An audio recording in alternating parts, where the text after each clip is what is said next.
Hi friends, welcome to வண்ணத்து பூச்சி. இன்றைக்கி நம்மளோட சேனலில் சரவண பவன் ஹோட்டல் ஸ்டைலில் ஒயிட் குருமா செய்ய போகிறோங்க. அதுவும் நம்ம ப்ரெஷர் குக்கரில் செய்ய போகிறோம். அதிகபட்சம் ஒரு 20 மினிட்ஸில் நீங்கள் இதை செஞ்சிடலாம். இது சப்பாத்தி, பரோட்டா எல்லாத்துக்குமே நல்லா இருக்குங்க. வாங்க எப்படி செய்கிறதுன்னு பார்க்கலாம். அதுக்கு முன்னாடி நம்ம சேனலை புதுசாக பார்க்குறவங்க சப்ஸ்கிரைப் பண்ணிக்கோங்க. ஒரு மிக்ஸி கப்பில் ஒரு மூடி அளவு தேங்காய் எடுத்துருக்கேங்க. ஒரே ஒரு பட்டை, 1 டீஸ்பூன் சோம்பு, 1 டீஸ்பூன் கசகசா,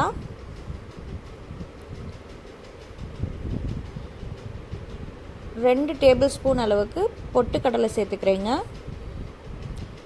ஒரு 7லேருந்து 8 முந்திரி, 4 க்ரீன் சில்லி, இது எல்லாத்தையும் நல்லா பேஸ்ட் மாதிரி அரைச்சிக்கலாம். இப்போது ப்ரெஷர் குக்கரில் நான் 2 டேபிள் ஸ்பூன் ஆயில் விட்டுருக்கேங்க. தாளிப்புக்கு கடுகு சேர்த்துருக்கேன். கடுகு பொரியட்டும்.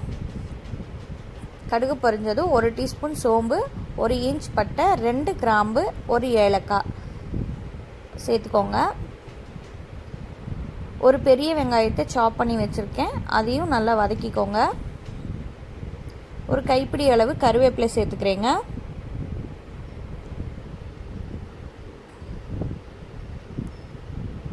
இஞ்சி பூண்டு பேஸ்ட் 1 டேபிள் ஸ்பூன் சேர்த்துக்கிறேங்க.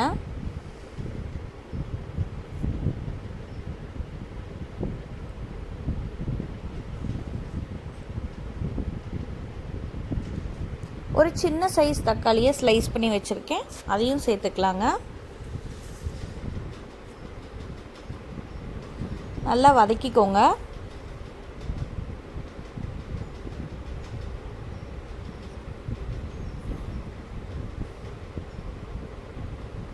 இந்த அளவுக்கு வதங்கினா போதும். இப்போ உங்களுக்கு பிடிச்ச காய்கறிகள் நீங்கள் எது வேணாலும் சேர்த்துக்கலாம். நான் கேரட், பீன்ஸ், உருளைக்கிழங்கு சேர்த்துருக்கேங்க. நீங்கள் பட்டாணி, காலிஃப்ளவர் எது வேணாலும் சேர்த்துக்கலாம்.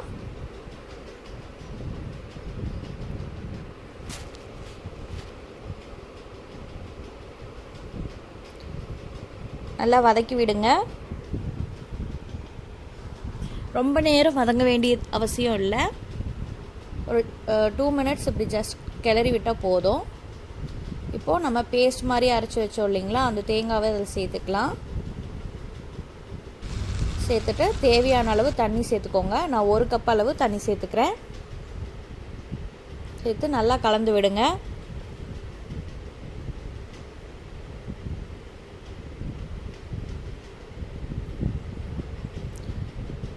தேவையான அளவு உப்பு சேர்த்துக்கோங்க.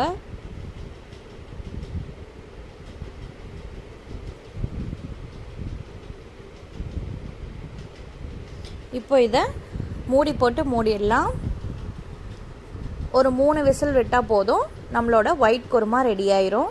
பாருங்கள், நான் ஒரு 3 விசில் விட்டு ஓப்பன் பண்ணிட்டேன். குருமா எவ்வளோ சூப்பராக வந்திருக்குன்னு.